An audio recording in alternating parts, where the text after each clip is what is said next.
Welcome to this payroll tax calculation problem. Let's break down how to calculate the total taxes withheld from Portia's monthly earnings. Let's start with Portia's earnings. For January, Portia earned $8,838.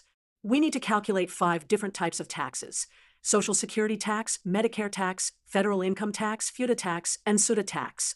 Let's calculate the Social Security tax first. The rate is 6.2% of earnings up to $128,400 annually. For Portia's monthly earnings of $8,838, the Social Security tax is $547.96. Next is Medicare tax. The rate is 1.45% of all earnings. This comes to $128.14.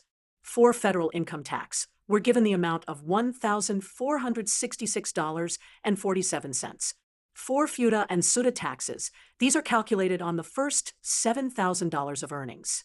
The FUTA tax rate is 0%, so this tax is $0. The SUTA tax is 6.4% of $7,000, which equals $448. Now, let's add all these taxes together, adding $547.96 plus $128.14 plus $1,466.47 plus $0 plus $448 gives us a total of $2,590.57.